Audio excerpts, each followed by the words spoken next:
Welcome to Paranormal Palace Radio, where truth equals reality, and truth is often stranger than fiction. Hello everyone, and welcome to Paranormal Palace Radio. This is your host, Royce the Redneck Radio Man, and joining me tonight is Thomas Fusco, and he's got a new book out called Behind the Cosmic Veil. And from what I've studied in his email that he sent me with all the information and on his website, this deals a lot with where science, spirituality, religion, paranormal, supernatural, where it all meets, and it's really a unified field of everything for all of creation that this man has come up with. And as I understand it, he has found some confirmation in rare biblical scripture or old biblical scripture that I'm assuming, and I could be wrong, it's not part of the actual Canaan itself, and we can get him to clarify that in a minute. But this is really a subject that I've read a lot of articles about online, and I know a lot of people, pardon me folks, David Wilcox has actually got his own one that deals with consciousness, and I don't know if Thomas's is similar to that or not until we start talking, but there's other ones as well. So it's really a very fascinating subject, and it's one that me personally, I think I'd like to learn more about and I'd like to cover, because who doesn't want to know how reality works? Well, maybe there are some that don't, but I'm not on that list. So Thomas, how are you doing today? Oh, very good. How about yourself? Oh, I'm doing just great, Thompson. I want to thank you for coming on the air, and I also want to thank you for contacting me a second time when I didn't receive your first email. I have no idea what happened, but I would have never known you were out there if you hadn't contacted me again, so I want to thank you for that. Well, thanks for having me on the show. And, yes, persistence is a salesman's virtue. I'll give you that one. I spent 15 years in sales management and marketing, so it's required in all three if you're going to succeed. There you go. You got it. Now, usually as a rule of thumb, Thomas, I like to start the show out with asking my guests what it is that attracted their interest to the field that they're covering, to kind of let my listeners kind of get to know a little something about you. Well, in terms of what we might look at as alternative disciplines to the mainstream, which encompasses these kinds of things like paranormal studies, alternative sciences, parapsychology, ufology, those types of things. I think I'm very similar with many other people in that I've had certain personal experiences and observations that indicated to me that there was something more to reality than what was described in the classical physics that I was taught in school. And while I don't talk about the specifics of those experiences on air anymore, anyone who's had any such experiences understands how that kind of begins to change your perception of the world around you. But for me, Royce, unlike a lot of folks that have, in having these experiences, they pursued what I would call more of an experiential development in their pursuits. What it did for me was it created for me a very compelling question. And so for me, that question was, what kind of universe would allow these kinds of things to happen that we call supernatural and paranormal? How could the physical universe be put together that would incorporate these kinds of observations, these kinds of events? So rather than going into a specific study or branch of study like parapsychology or paranormal or UFOs, and even within those fields themselves, we know, like in the paranormal, we have people that are specialists in EVPs or parapsychology, where some people specialize in remote viewing.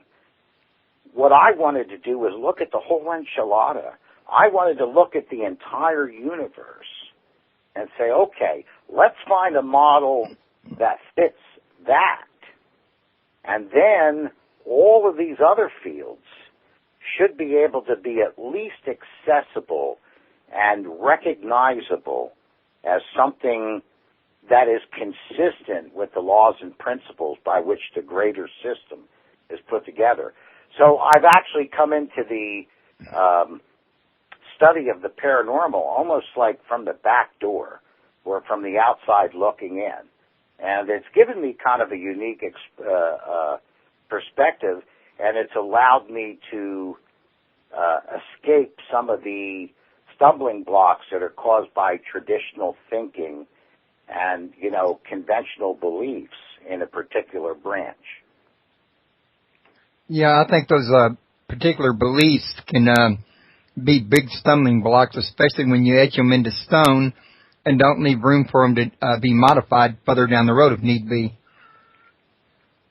Yeah, again, if we're talking about the paranormal, someone who is an expert, let's say, in EVPs, could discover some very interesting aspects of it. But what their discoveries are may not relate to something like an apparition or some of the other phenomena that are observed at these sites.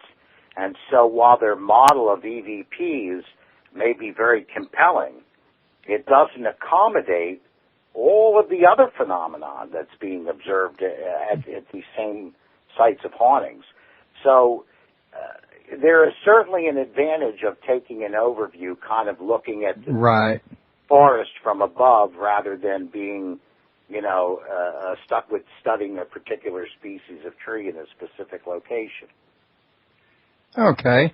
Now, since we are talking about paranormal phenomena, for the listeners' benefit, I think it would probably be a good idea for you to tell us what you think, in your opinion, because I've heard it vary from one person to the next, at least in Yahoo groups, if not a few other places, constitutes paranormal, and that it can also be uniformly applied to other scientific and quantum physical anomalies. Yeah, Royce, it's a good point because, let's face it, at the heart of our understanding about the way the universe is put together is our discipline that we call science. And if we're going to really come up with a view of everything, with an all-encompassing concept of some sort, we can't continue to have this kind of a position where science and, paranormal or supernatural studies are at odds. So we have to find ways of reconciling them. And for me, I had to come up with, very early on in my work, with a definition of paranormal phenomenon that was not only very specific and very exacting, but also that was consistent with established physics. And so what I ultimately came up with is my definition of what is paranormal is any physical observation that has a physical effect and that interacts with its surroundings physically. For example, you can't hear a disembodied voice unless you actually have a physical interaction with that cause that's compressing airwaves that are vibrating your eardrums so that you hear a sound. These are physically observable effects that physically interact with their environments.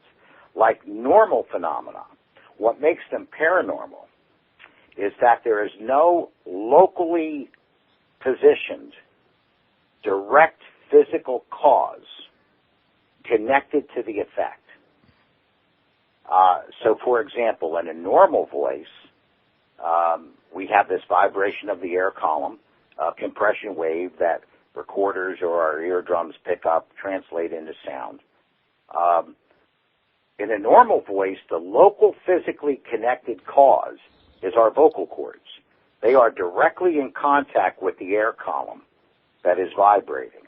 In a paranormal voice, or disembodied voice, we have the effect, we have the vibration of the airwaves, we have our ears doing everything just like a normal voice, except that there's no local set of vocal cords.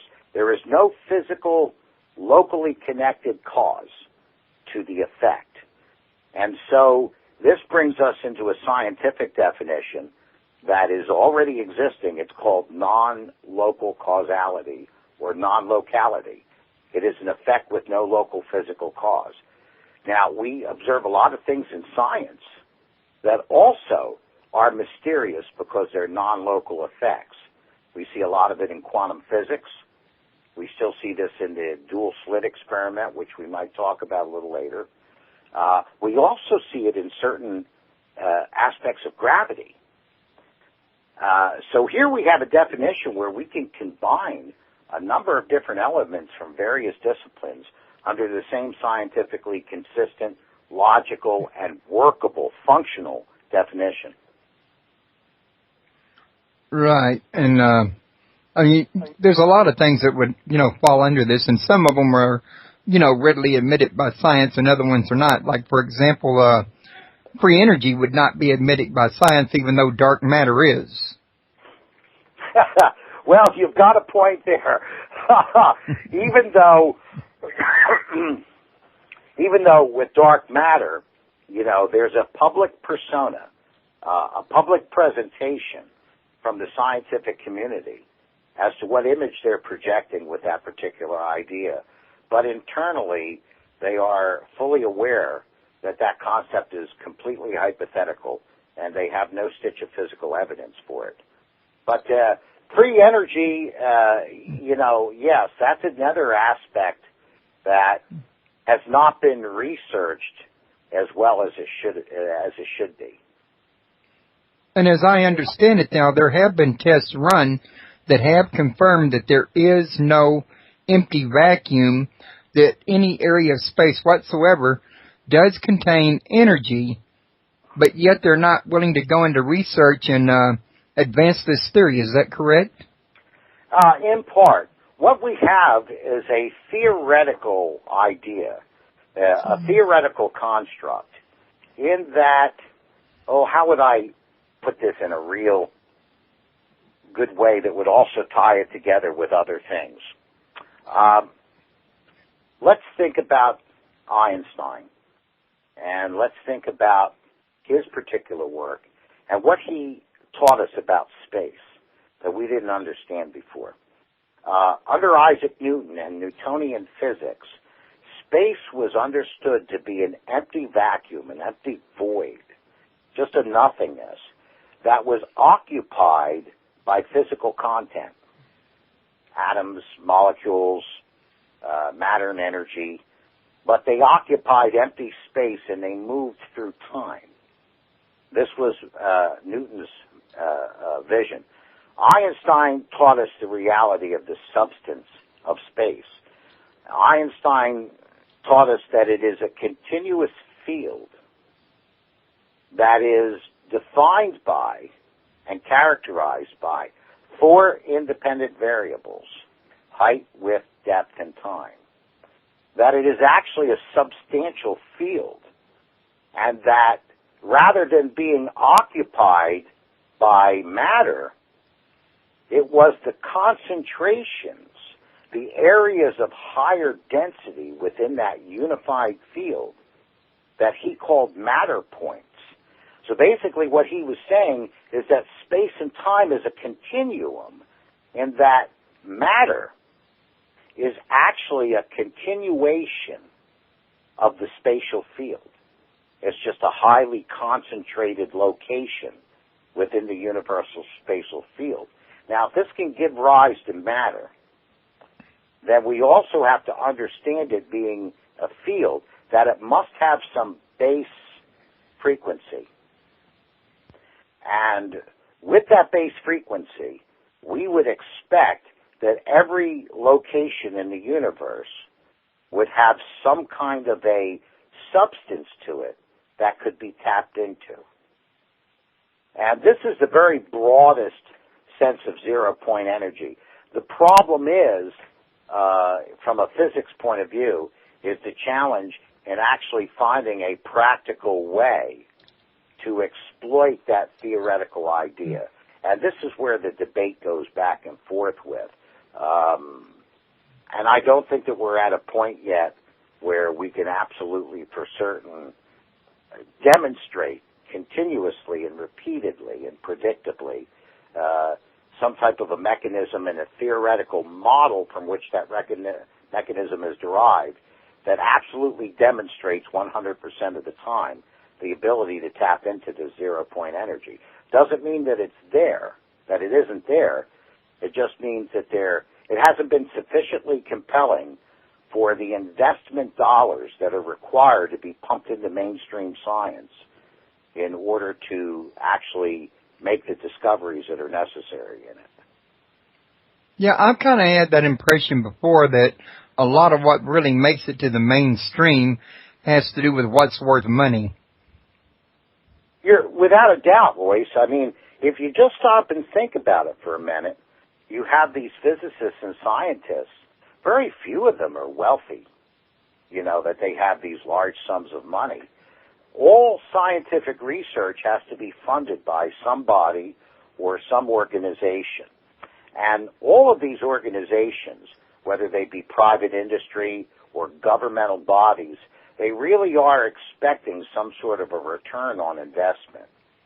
So what they're going to go after is something that has a very prominent, how would I say it? Highly marketable? Yeah, not only that, but also a certain degree of established credibility for its theoretical foundation, that people believe that if they throw money at it, the percentage, the chance of them coming up with a tangible result is so high that they're going to go after it. It's just like in the medical field, there are certain diseases that are basically orphaned. They're abandoned because the drug companies can't justify pouring the money into it for what they perceive as being a very limited return. Yeah, and that's pretty understandable. But it also shows that government and academia and who knows who else has a vested interest in discouraging research in fields that are less certain, at least in the public eye. Yeah, or to put it in another way, that they're not going to support, they're not going to fund the kind of research that is going to yield results that doesn't give them a return on investment. Like what you're saying is free energy. How does an organization get a return on an investment for discovering free energy? No, that would put the light company out. Yeah, it's just like, I'm in the computer technology business, and I get people coming in for repairs and servicing and that type of thing. And one of the things that comes up from time to time is the idea of the Linux operating system. And I try to explain to them the problem why you can't find support for it, and there isn't a network established with it. It's the whole idea behind Linux is that it's free. So nobody's making money, so very few people are investing largely in Linux because there's no payoff. So physics and science works the very same way. The same thing goes with a lot of these coding, like for PHP, you can get free scripts for websites all day long, but when you go to get support, the most you're going to get out of most of them is forum support, and even then it's a lot of guesswork. Yeah, it's the same kind of thing. We live in a capitalistic world. I mean, even the communist countries and the socialist countries on some level, they have to resort back to capitalism in order to make it work. And so, it's the old story. If you want to know the answer behind anything, follow the money trail. And that will tell you lots of times what the underlying story is behind the headline. Yeah, that's what Foster Gamble says on his website. Makes a lot of sense, too. Now, real quick, before we go too far and I forget, I want to let everybody listening know that your website's www.cosmicveil.com, and that's spelled with a V-E-I-L. COSMICVEIL.com. And if you go there, you can get links to his books. He's got articles there that explain a lot about his theories and his research and, other interesting things. I really recommend you go by and give it a visit. Also, anybody that wants to call in can call 832-632-7904. If I don't answer and you get voicemail, just hang up and call back, because I sometimes try to wait till I get a moment in a break in the conversation, and sometimes voicemail picks up before I do. So just be patient and bear with me.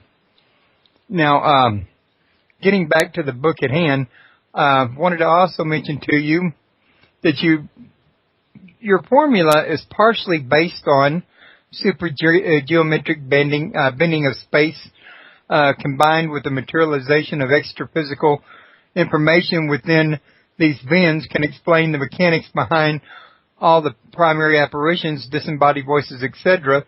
It's a pretty long paragraph I'm looking at here, but to get to the nitty gritty of it, your super geometric bending of space, you think covers the biggest majority of this? Can you tell us something about it?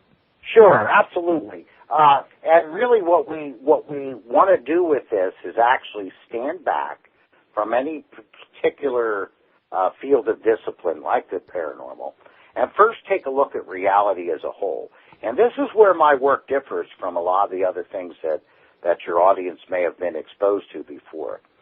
What I wanted to know is this. I wanted to come up with some fundamental way of understanding how the universe is put together, a fundamental way of expressing what the universe is that suddenly opens certain doors of understanding and breaks down traditional barriers between various disciplines. And what I ultimately came up with is this. To me, what I call the capstone of the pyramid, the actual key block that sits on the top, that all the other millions of blocks below fall into place beneath it, is that the definition of the universe is that it is an expression of materialized and materializing information.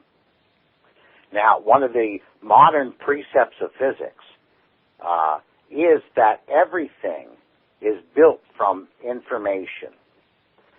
We've actually come more towards this understanding of the universe the further we go on in the computer age. The idea that the universe is an expression of materialized information is actually such a part of physics today that they have made an extension to the old conservation laws. What I mean by that is that everybody's heard the conservation law that matter and energy can neither be created nor destroyed.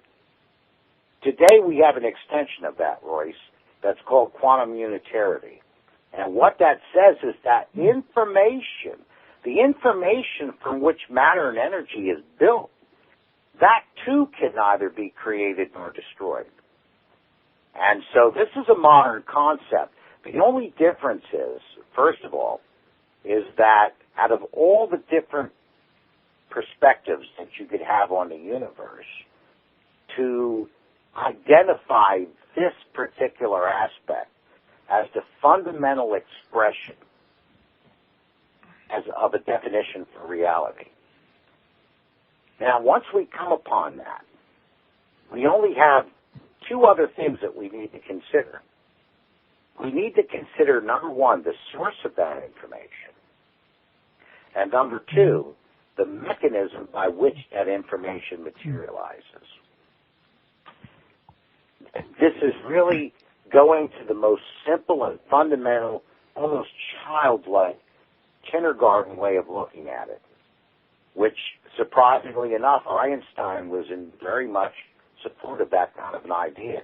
He said that a good physical theory is simple enough for a school child to understand it. He said if you get beyond that, he called it what he phrased as unnecessary complexity. He believed that the final solutions would be very, very simple. And he's probably very right. I've had a lot of respect for him. Oh, absolutely. A lot of my work really is a superphysical extension of Einsteinian's physical spatial field. It really actually emerges from this model, which is quite wonderful. So if we take a look at matter and energy and think about it in terms of order and structure, it's kind of easy to understand that that's kind of put together by information. If you think about the information, let's say you have a picture of a horse or something on your hard drive in your computer, and it's in the form of information, but it's not in a coherent form where we could actually see the horse, or even if we could read all the dots and dashes, the ones and zeros. Kind of like in the old binary form rather than the new digital form. Yeah, and we wouldn't even recognize it. I mean, we could open up a hard drive and look at the platter. We couldn't find the information, and even if we could see it, we wouldn't understand how to interpret it. But once we have the mechanism of the computer itself, we can feed that data, that information, through the processing of the computer, output it to a printer, and lo and behold, the printer puts out a materialized physical version of that information that we can see, we can copy, we can feel it, we can crumble it up, we can make a paper airplane out of it, we can burn it. You know, it's materialized. And so it's kind of simple to extend that idea to an understanding of all of physical reality is the same kind of materialization of information. The only thing that has been a challenge and that has never quite been understood before is how that information becomes material. What's the process by which form or which structure, and all what I'm saying, what's the process by which structure? Right. And I have wondered how that works, especially when you're doing it with wireless. Oh, there you go. Now, let's jump back and forth a little bit here. Let's go back to the paranormal. Think about an apparition for a moment. All right? What is an apparition? Well, if we think about it, let's talk about instances where apparitions are seen, Royce, that are so detailed that we actually have instances where people go back into old archives and find photos of persons who lived in that house before, and they take the photo and show it to the homeowner and say, is this the person you've seen? And the homeowner, the jaw drops to the floor and say, oh my God, that's who I've been seeing. Now, what that means is that the information which was captured in that photo, in that image, is the exact same information that's materializing in front of that person when they see the apparition. You follow what I mean? Right. So here we have an idea or a situation where in a paranormal phenomenon, we're looking at an expression of materialized information. We could think about a voice, a vocalization, as a collection of coherent information. Certainly, when we talk into a digital recorder, it converts it into a form of information that is later materialized through its speaker that we can actually hear the voice. So what we come up with then is the idea that we can apply that to the entire universe, that everything in the universe is an expression of materialized information, which means that what happens in a paranormal site, in a haunting, is not in itself unusual or abnormal. What is happening is a normal process that is occurring in an atypical or non-standard way. That rather than we have these materializations like planets or galaxies or that kind of thing, that are highly stable, that are persistent in their materialized form. In a haunted site, we're actually seeing a fluctuation, a passing in and out of this kind of a materializing process, but we're seeing it in front of our eyes occurring in real time. Wow. Well, you know, while I'm sitting here listening to you, I'm thinking about books that I've read by physicists like Bernard Hayes and a few others, that they've described the fact that things really had to be observed before it becomes a particle or a wave, or before it decides, in order for it to decide to collapse. It's, I think if I understand correctly, a wave until somebody observes it, and then it decides to collapse into a particle. And that sounds almost like the information conversion you're talking about. Am I very far off? Royce, you're right on. And although you may not have some of the precise details of it, that doesn't matter. The general gist of it, what you're saying is correct. You know, when you, like I was saying, imagine like a pyramid with 2 million stones in it, like the Great Pyramid of Giza. And every single stone gives you a different perspective when you stand there and look out onto the rest of the structure. But when you find the capstone and look at it from that perspective, everything else falls into place beneath it. So in all the different ways that we can observe reality, what I finally came to the conclusion is that capstone, that one way that we can look at reality that begins to tie everything together, is the idea that the universe is an expression of materialized and materializing information. And so when we see in quantum physics these kinds of states where things aren't quite absolutely predictable, whether they're not quite matter or energy, whether they're not quite a wave or a particle, my argument is that the reason why we see it that way is that it is in the very earliest processes of materialization, and that the dimensions of space and time are not sufficiently unfolded to give absolute hard coordinates for a spatial or a temporal number where we can actually say anything definite about it. Now, once reality begins to materially unfold sufficiently where we can get a definite coordinate of space and a definite coordinate of time, suddenly everything crystallizes and it takes on a normal form like it does in normal macro physical reality, and everything's perfectly predictable. We can tell exactly what position the Earth is going to be relative to the Sun and all the other planets 237 years and 43 hours and 22 minutes and 6 seconds from now. We'll know exactly, we can predict exactly where the Earth is going to be.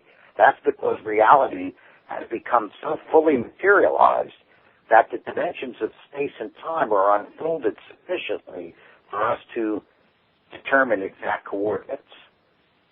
My thought is the ancients must have known this, especially the Mayans, in order to do the kind of calendars they were doing.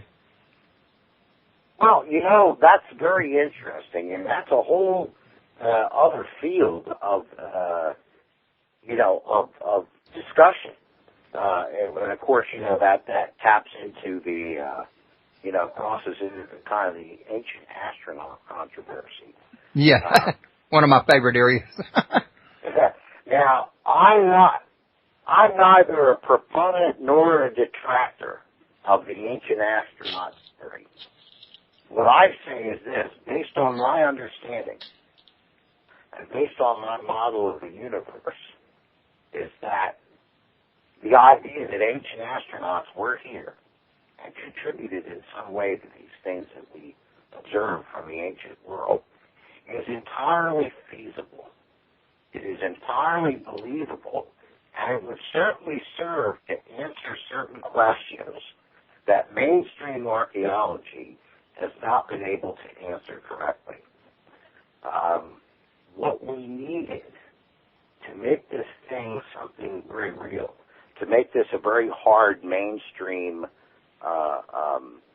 consideration, is a theoretical model that allows not only for the existence of these aliens, but describes a mechanism how these alien intelligences could actually reach our vicinity of space from remote locations without having to overcome the impossible obstacles of doing it within fully unfolded space-time.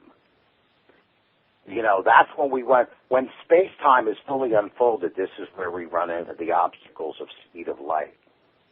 This is where we run into the obstacles of not being able to accelerate a mass to the speed of light because it requires infinite energy and the object takes on infinite mass, both which are physical impossibilities. My theory gives us a way by which we can transcend that. So such an alien intelligence can actually bypass space and time.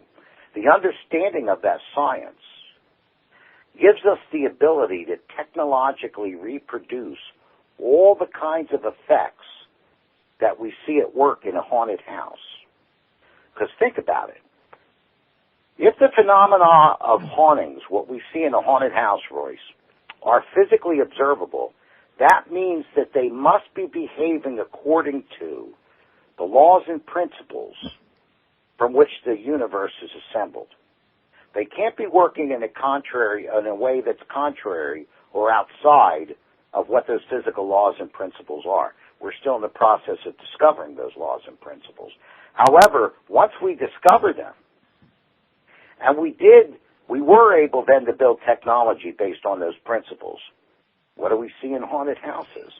We see materializations, dematerializations, teleportations. We see anti-gravity. We see levitation. You know, we see large, reports like large things like televisions and refrigerators picking up and moving of themselves, even flying across the room with no local measurable means of conventional propulsion. And I mean, what you're talking about, these refrigerators, this is happening in front of police officers who testify to it. Well, I'm sorry, what's that? I said what you was talking about, them refrigerators moving across the room with no apparent support. This happens in places around the world where there's police officers that have been called out, and they're witnessing this going on. You're talking about credible people are actually seeing it going on. Absolutely. Now, let's take it the next step farther. If we were able to understand the physics behind it, and we have to come to the realization that if it's a real physical effect, Royce, there has to be some physics behind it, even if we don't yet understand it. It's not going to be something that operates contrary to reality. It's going to operate consistently with reality because it does happen. Once we understand that science, and we're able to intentionally build technology to focus it in a specific way, technology based on it, why wouldn't we also be able to pick up 200-ton stones and move them in the same way? Exactly. It's just a matter of understanding the technology that goes into it. And I think it's like you say, or like you're indicating to me, before science can do this and we can get these kind of inventions rolling, they're going to have to look at a new way of our cosmology and our universe and the principles within it because, you kind of make spaghetti without spaghetti sauce, for example. Yes. And what we have to do, and here's one of the keys. There's a couple different elements that need to be in place for this to happen, Royce. One of the things that needs to be in place is for physics to exhaust, and follow what I'm going to say here, to exhaust their search for material causes for every material effect. In other words, our universe or our physics has advanced enough, and our powers of observation with our instrumentation has become so efficient that we, for the first time in history over the last couple decades, actually have more physical observations of physical effects than we have physical causes to account for them. We have literally run out of material in the universe to explain all the physical effects that we see. This is one of the problems that some philosophical speculators in the field of physics have tried to promote the idea of multiple universes. And this is actually an extension of the materialistic worldview. In other words, we've run out of material causes to explain all the material effects that we observe. That's why we make up hypothetical things like dark matter and supersymmetry, because we're trying to conjure the missing material that we don't have. Educated guesses? I'm sorry. I'm sorry, I didn't mean to interrupt you. I'm just saying educated guesses. Well, yes, and there's nothing wrong with educated guesses. What I'm saying is science needs to have enough of a chance to explore all these things sufficiently so that they ultimately exhaust all the possibilities of finding those material causes. Then their minds will be opened up to something else. And that's one of the things that we're waiting for. I kind of, in a way, call the parts of modern physics the age of denial. You know, the denial. I can see why. Yeah, the denial being that there can't possibly be any cause outside of the material for everything that we see. So for some of these things where we have no material left in our universe, what the multiverse does for us is it provides us a new source of material. Since we've run out of it in our own universe and we have to explain this material effect, all we're going to do is borrow some material from this other universe, and poof, we've balanced our equations. You know, what sounds very impressive, sometimes the way physicists present it, wind up being very speculative and tentative when you really look at the details of it. The other thing that we're going to need is a good model of the supernatural, a scientifically reasonably consistent model of the physics of the paranormal that is a scientific theory, not just a theory, not just a hypothesis, not just a metaphysical speculations that we've had plenty of before. Somebody comes up with a new one and publishes a book every month. But a scientific theory. And what a scientific theory does is it makes specific predictions about aspects of reality that are experimentally testable. That based on that prediction, we can conduct or create an experiment, design an experiment, and run it to see if the results are the same as what the theory predicts. And this is what my theory is turning out to be, that others have begun to recognize that this is actually something that can make predictions that are experimentally testable. Now, once we have that, we actually have a model of paranormal, what I call paranormal mechanics, that science cannot long ignore because it actually makes physical predictions that are experimentally testable. Now that sounds very interesting.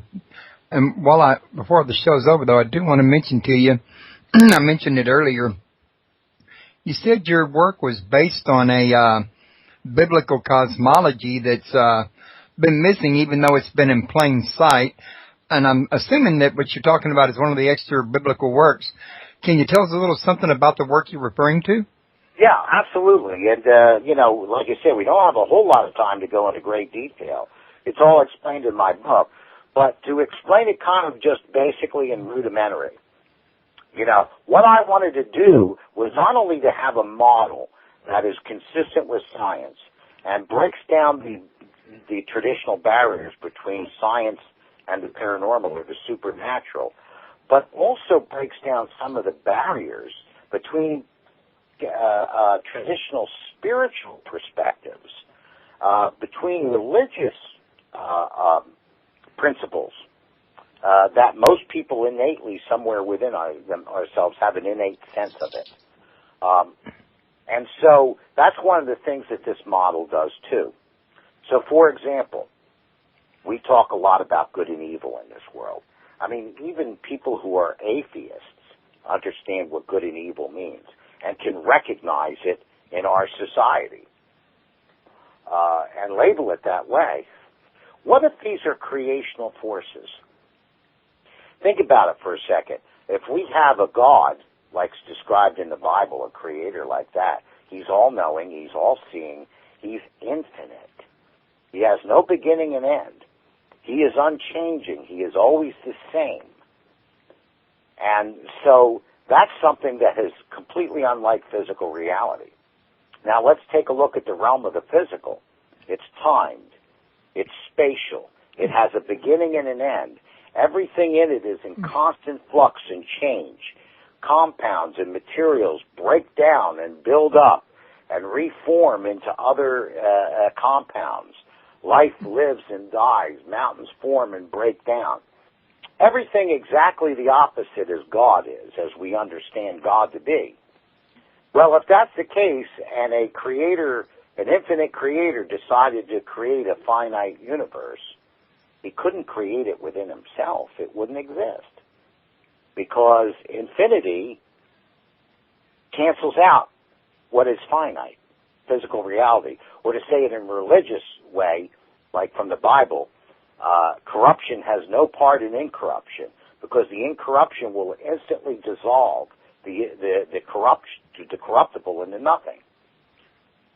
So where does God get the differences to make a finite universe that's dimensional, that its entire realm is an expression of differences between here and there, or between then and now? Well, the only way that he could do that is have an antithesis, an exact opposite. Now, if we take it a little bit out of the realm of religion and speak of it more generically, and talk about these non-physical or superphysical influences of a positive absolute and a negative absolute, borrowing from Charles Ford, because that's how he looked at it. And we imagine these two absolutes coming in contact, we're going to have a zone of conflict between them. Now, in that zone of conflict, we have differences, and that collision, in my model, gives rise to the pre-material wave functions that eventually unfold into physical space-time. As soon as they decelerate sufficiently to reach the speed of light and below. That would almost sound like, and again, I'm not, in a technical sense, I'm not a high school grad. I mean, I finished high school, but it was on a, I got work credits to get my diploma. I had some issues back then.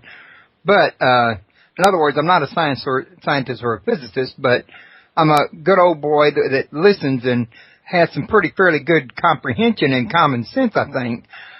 What I'm getting out of this is it's almost as though you might say the particles is one part of the forces, and the waves is the other, and the whole act of creation is the interaction between the two of them that brings everything together. Yes, because what we have is, if we can figure out how to have pre-material wave functions, and we've known, Royce, in mathematics for a long time, in the mathematics of physics, that we do have these abstract numerical values for what we call wave functions, that we know that they're real mathematically, and we know that they somehow give rise to physical reality, but they themselves are not physical. Now, if we can come up with a source for these wave functions, and then come up for a way in which they materialize or unfold into physical reality, which is what my model describes, they unfold into true waves, like it's been talked about in a long time, the music of the spheres, the frequency of the universe, what Nikolai Tesla said is that scientists need to think less about particles and math and think more about waves and frequency and vibration. That this gives us the substance of the universe. Now, think about a snowflake. When we're talking about the substance, we're talking about the ice. But what gives it its form? And now we start talking about Plato's forms and the biblical logos and David Bohm's implicate order, one of the most prominent physicists in the 20th century, talked about implicate order that gave rise, it was not physical, but gave rise to the physical universe of explicate order. We take a look at Edgar Cayce and his idea of akasha, this body of information from which he derived not only the knowledge of illnesses of people far removed from him, but that body of information also contained the cure, because in it was every constituent that every reality emerges from.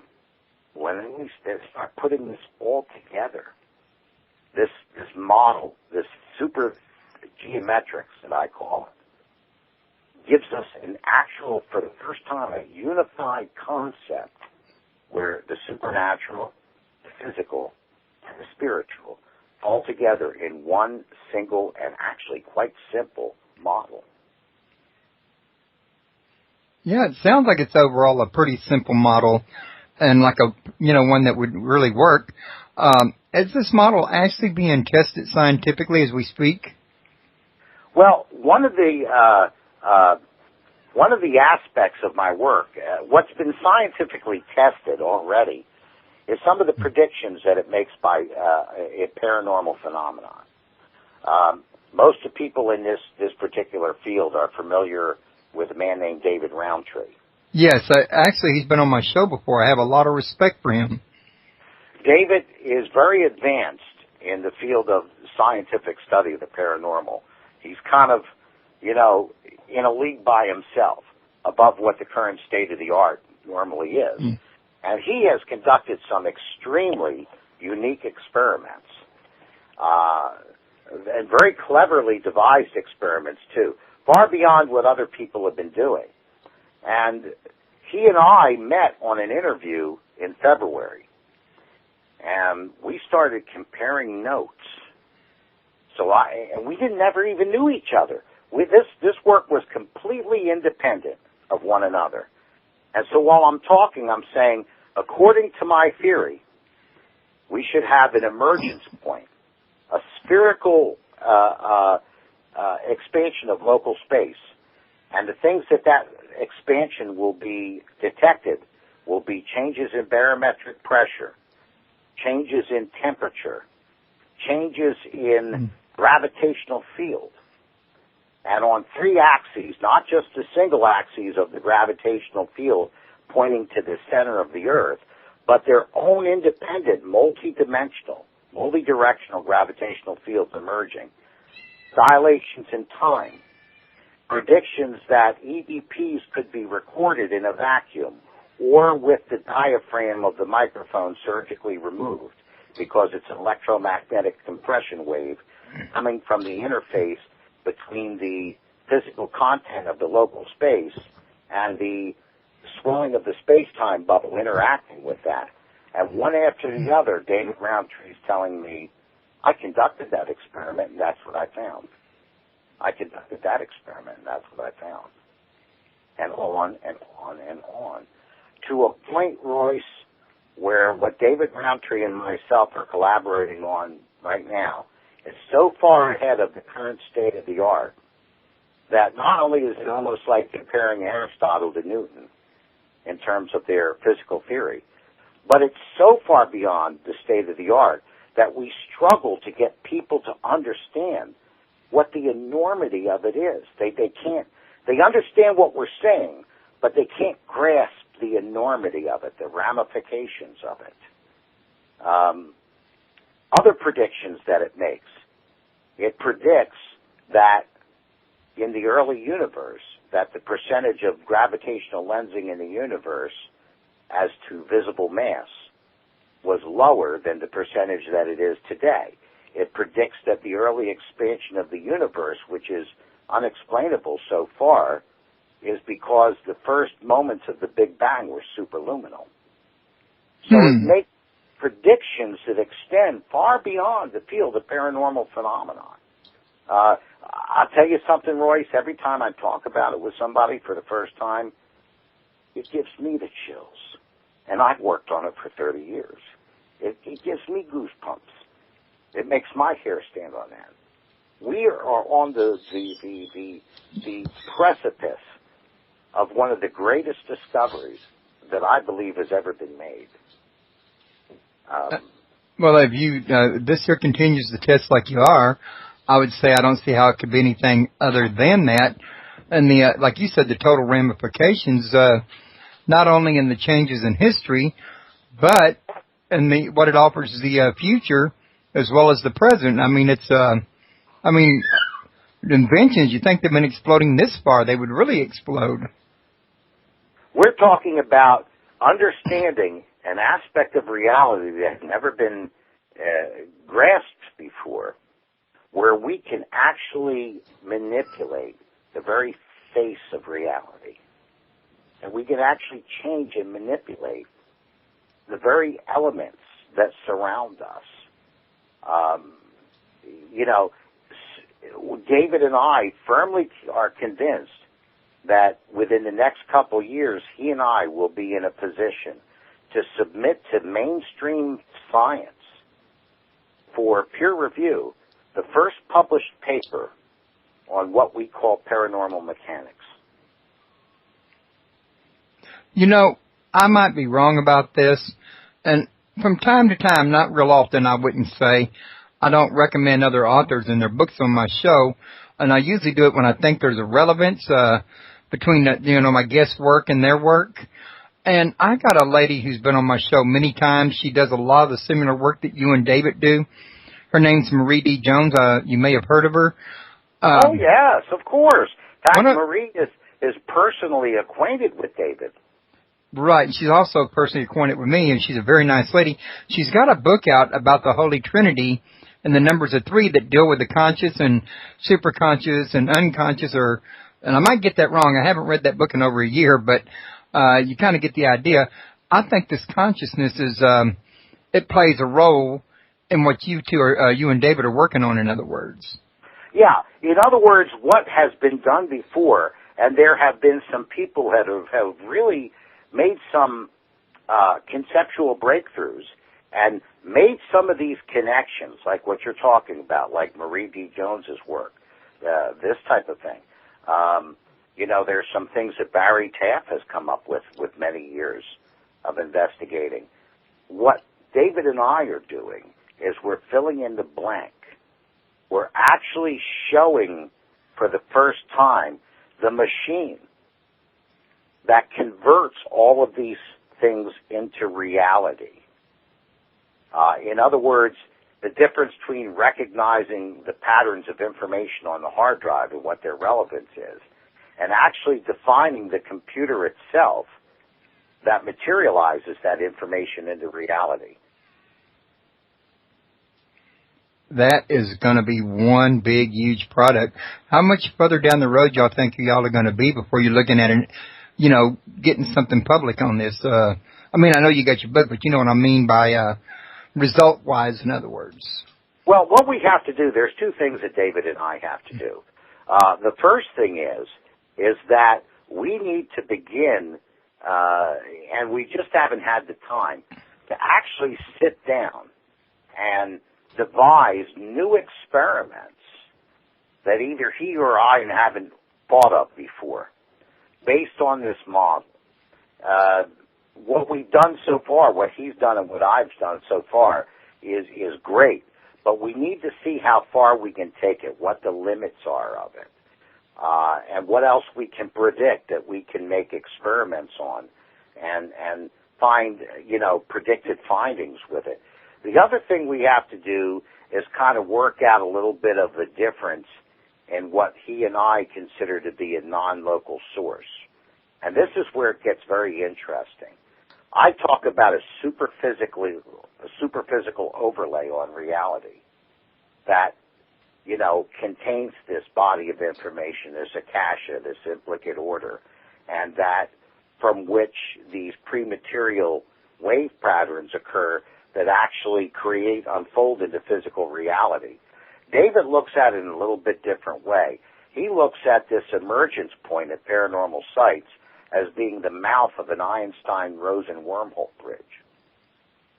And he sees it as being connected to an adjacent universe, which is comprising strictly of energy and energy patterns and nothing else. So he has more of a materialistic viewpoint of it than I do. What's really weird, Royce, and this is where, again, it kind of gives me goosebumps. If you take his model and you take my model and take the two of them and say, okay, if either one of these were going to express themselves in, like, say, a haunted house, what would that emergent point, that event horizon, look like? And his model and my model draw the exact same picture that predicts the experimental results that he's been getting. It's just so far beyond what's ever come before. But like I said, the frustrating thing is how to say it emphatically enough, passionately enough, emotionally enough, so that the people that are listening start saying, oh my God, this is something really incredible. And so that's been the biggest challenge. And from what I was hearing you say a few minutes ago, David sees a little bit more materialistic, and yours are spiritualistic. And the one thing that come to my mind when I heard that is that, as I understand it from the Bible, if I remember correctly, spirit is energy. Well, this is where...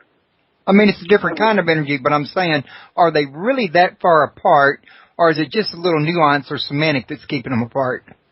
Well, there's, the implications of either one is far-reaching, and that's why we really need to sit down and put our notes together and finally determine a common model that we can both agree upon. The example I would give you is this. The common conception of the wind, for example, just common wind, is that the wind blows. Primitive man, having no knowledge of science, walks out in the field, feels a breeze blow on his face, and comes up with this question in his mind for the first time. Is the wind pushed along or pulled along? The problem is that whether the wind is pushed along or pulled along, everything that we would observe locally around us, Royce, about the wind would be identical for both sources. And this is kind of where David and I are at. But the difference is that the picture that we could draw about the global meteorological system would be much different for one than it is for the other. And what I say is this: my model is unconventional in that it's kind of like if we were to compare it to the wind. What people don't realize, what their conventional thinking doesn't tell them, is that the wind is a function of the movement of air molecules from an area of high pressure to an adjacent area of low pressure. That's what causes a wind. It's scientifically correct to say that a vacuum draws volumes into itself, not the opposite. So the wind is actually pulled along, Royce. The wind sucks. It doesn't blow. Our conventional thinking is completely wrong about what the wind is. But the ramifications to the greater, biosphere is very different for one than it is for the other. Now, to compare this with spirit, David sees spirit as energy. I don't. What I say is this, is that spirit energy is a conflict of terms.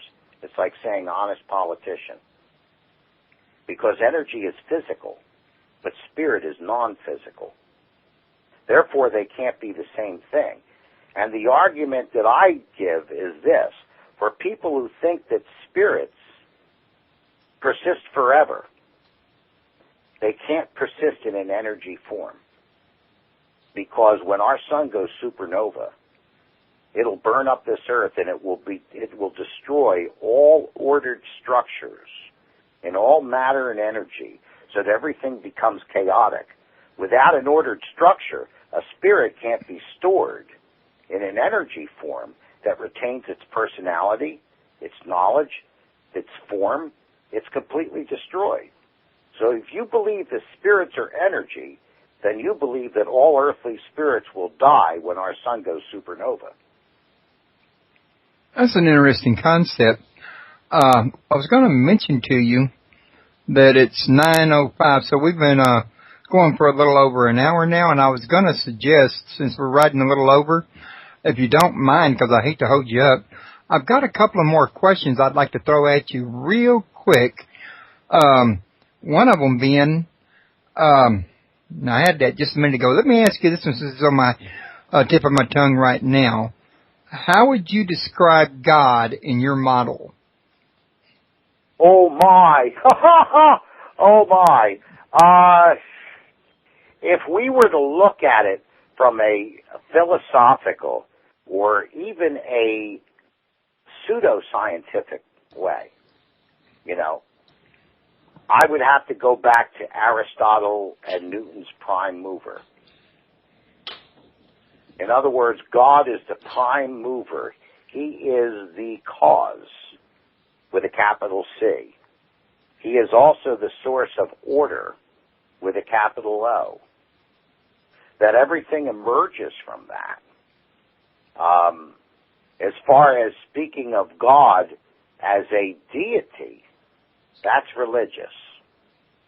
As far as speaking about this order as intelligent, I think that can be derived by the fact that intelligent life exists in the physical. If the order for that intelligent life comes from outside of the physical, that order must be intelligent also. Otherwise, it couldn't have given rise to other intelligences. Right. And I've got a book uploaded to my server. I got the link to it, but I'd had to get it, called The Kabbalion, you may have heard of, that describes God as mental, which would be intelligent, which ain't really real far from what you're saying. And that leads to the other thing I was going to ask you. If you've got an outside force that creating, like God creating this here reality, and he can't be a part of it, in a technical sense, would he be able to enter this here, or at least parts of them, and interact or sustain it from the inside, even though he's on the outside? Well, think about it this way. Imagine, how would I say this?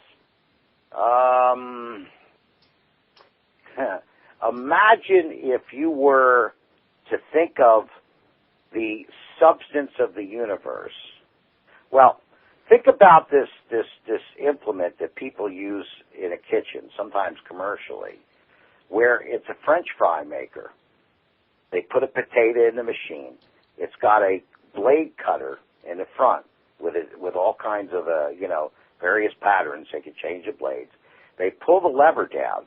The potato gets pushed through into a specific form. Well, imagine that form being physical reality. The resulting potatoes, the French fries. That's materialized reality. The potato is the pre-material substance. And the blade is the order, the akasha, the implicate order, the logos, if you will.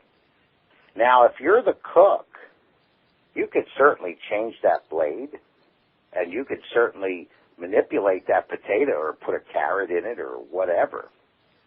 And you could actually directly affect the physical reality that comes out of it without yourself being present in the French fries. You're present before it, but you can control everything that comes out as physical reality. Okay, let's take this one step further then. Let's just assume, going by your analogy, which, by the way, I love it, but you tempted me, and I hope you forgive me for this.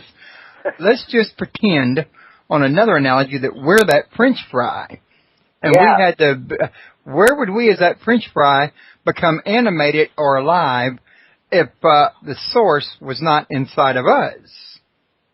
Well, because the order and source itself is intelligent. Therefore, everything that it makes with that order is going to carry the quality of that intelligence with it. So, for example, I talk about thinking about a deck of cards and thinking about it from a physics point of view or an engineering point of view as a system. And let's say the system is defined by the 52 cards, its 4 suits, and 13 values. You can make up almost an infinite number of game rules. You can deal a dizzying array of different varieties of hands. But in the end, nothing that you come up with will be in contrary to or operate outside of the laws and principles that govern the 52-card deck from which all those subsystems derived. Now let's take a look at the universe itself. We are intelligent creatures. That means the universe gave rise to intelligent creatures. Now, if a system cannot create a subsystem that is contrary to or outside of itself, the way it works, that means that that intelligence has to be built into the universe itself. Otherwise, it could never create a subsystem that's intelligent. You follow what I'm saying? Yes, sir. Okay. Now, go ahead. If the universe is built, has intelligence built into it, then the only question is, where did that intelligence come from? Which the church would tell you it comes from God. And physicist David Bohm would say it came from implicate order. And that's pretty much the argument you and David are having, though, isn't it? Well, or should I say debate? Yeah, what David thinks is that the order comes from another universe. But here's where his work and mine differs. He studied specific aspects of specific paranormal phenomena. And he has made a model based on what he found in that little window.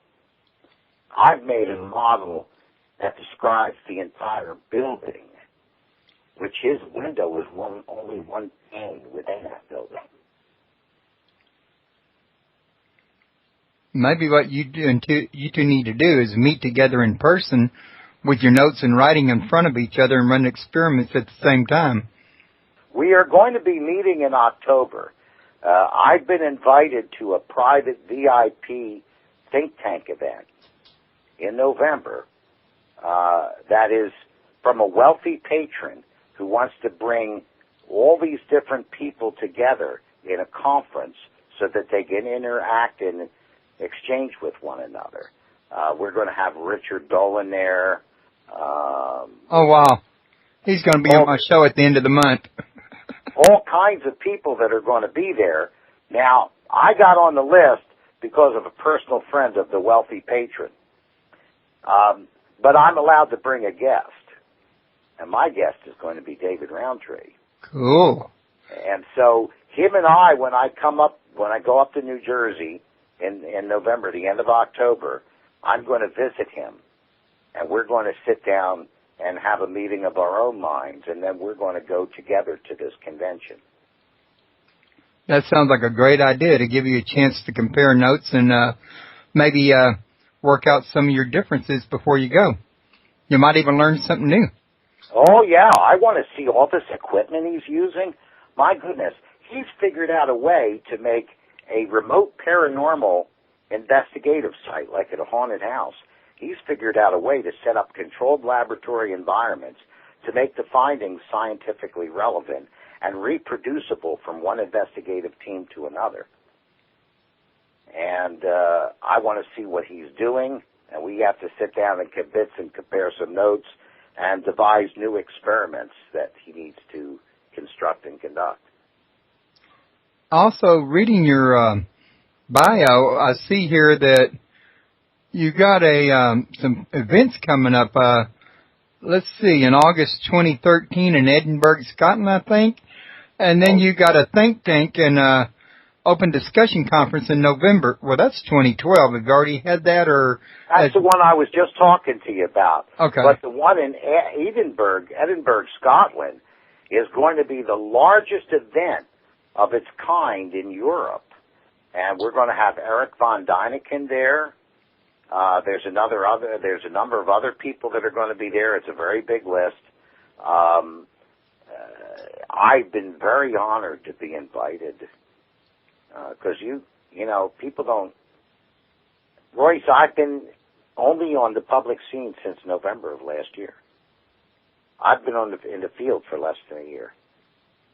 And to be invited to events like this is just humbling, because I'm going to be with people who have been there all the time. Micah Hanks is one of the organizers. He's an advisor on the panel.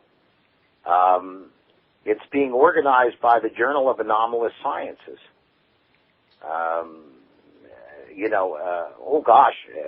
If you look up everybody, if they want, they can go to Facebook on the internet. Facebook's going to be a little bit better right now. It's called the Spirits, Shadows, and Secrets Symposium. And I'm going to be presenting. I'm going to be speaking there. And David Roundtree is invited, too. He's going to be there, too. And we're also going to get together and make a joint presentation, he and myself. It's just an incredible opportunity, and to meet all these different people. And it's very, very exciting, Royce. I'm at their webpage right now as we speak, and I'm looking at Patty Greer. I'm looking at Mike Hanks. I'm looking at Scott Allen Roberts, Stan Romanek, Lisa Romanek, Chuck Zukowski, Dr. Jeff Meldrum, Chip Coffey, and if you don't know who Chip Coffey is, you bloody well oughta. Robert Cracknell, Dr. Dennis Nicola, and Paula Harris. I'm sorry, I got a little tongue-tied there. These are people that, many of them I know myself. They're great guests and speakers. I think it'd be a good thing for anybody that can make it to go. Mm-hmm. And, it's going to be a part of a larger festival that's being held in that city at around the same time. So if people are thinking of being a vendor there, or they're thinking of attending, and they need to get lodging and set it up, when I tell you, you need to be setting it up now. I'm not kidding with you. And what you're looking at, Royce, is only a partial list. I mean, invitations only went out about 4 weeks ago. So a lot of people hadn't even contacted them in yet. Yep, we're still trying to get George Norrie to come. Von Dyneken's going to be the keynote speaker, obviously. There's a fellow coming in. I can't remember his name. I think he's coming in from Australia. Big event. Sounds like a pretty huge event. But, listen, I was going to mention, Thomas, that we've rode 15 minutes into the deal, and while we were talking, my kids come home. So I was thinking we could go ahead and do a wrap on this one. You were right earlier when you said that we wouldn't have time to finish. I feel like we could continue on this subject about your book, Behind the Cosmic Veil, for another hour or so and still not get through. I want to tell everybody again real quick to go to his website, www.cosmicveil.com, and that's COSMICVEIL. His name's Thomas Fusco, and he's got information about his book there. He's got articles there, the latest news. He puts his interviews up there, so you can keep up. And folks, pardon me, we've had a lot of rain here in Houston in this last month, and it affected my allergies, and I was off the air for like 3 weeks due to a lost voice, and I'm recovering enough to do my show, but it still kind of hits me every now and then by surprise. So if y'all hear a little something like that and I don't get to mute it when I would like to, just overlook it if you don't mind. And I apologize to you for that, Thomas. I know that doesn't sound very professional, and I couldn't help it. Hey, it's live. Remember what happened in the 50s when they had live TV? All the crazy things that would happen? Well, I can never forget what happened on that live radio with Orson Welles. Oh, my, yes. Oh, that's why they pre-record everything now, because they try to head everything off at the pass. But, hey, you know, it's live, it's real, it's what's happening, and with all of its imperfections and also all of its wonder and charm. Well, that makes it a little bit more human, too. You're not kidding. So, at any rate, though, I have enjoyed this hour. You're a fascinating speaker. I think you do some fascinating work. I'm not into that kind of work. Well, I would be if I had more time in the, set up to do it, but I'm not in that kind of position. But it's a subject that really just fascinates me a lot. I read a lot about it on the Internet. I talk to people like David Roundtree and you and Bernard Hayes, and, well, the list goes on about it. And, I may not be educated from high school, but I learned quite a bit just doing what I do, about it, and I get my own theories as well. But, you actually done the actual work on it, and you got the physical stuff in your house, you got your notes and all of that you can fall back on. And I just think you're, a fantastic guest to have on board, and I'd like to have you come back again in the future, maybe after your think tank. That would be wonderful, yeah. I would be more than happy to come back, and I really, really appreciate you inviting me on and, allowing me the time to share my ideas with you and your audience. I really do appreciate it. Okay. Well, I'm going to go ahead and call a wrap on this one, and I'm going to cut you loose from the conversation, and I'm going to spend about 5 more minutes on the air telling my guests about links that they can visit and my next show and stuff, and reminding them to, bring a friend the next time. So I will send you an email over the next couple of days that's going to have links to where I posted our show on YouTube and on my website. I have a archive on my personal site and on Media Cafe and Daily Motion, so that if you want to share these links, you can. That sounds great, Royce. Thank you so much. Thank you. You have a great day and the rest of the weekend and week, actually. And we'll talk at you at a later date. And thank you very much. Thank you. Bye-bye.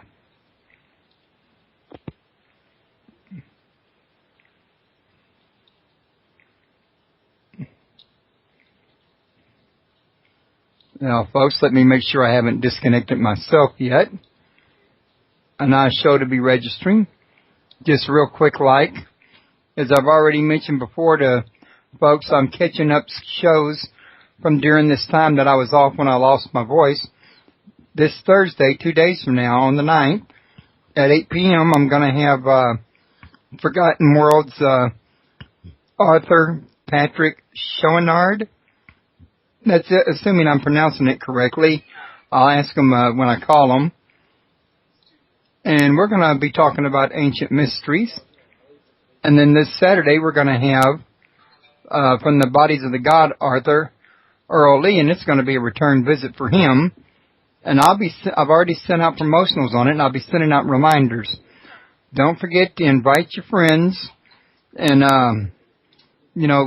tell them what you think of the show, and even tell them what we have coming up. Let them know that, membership is free. You can sign up, and that'll allow you into chat. You can also request to get the newsletter once you get inside your profile. And don't forget to visit my friends over at Supernatural UFO Forums and United Paranormal International .ning. And I got links to them. If you click on the friends link on the left under Other, it's in the main menu area of the navigation menu.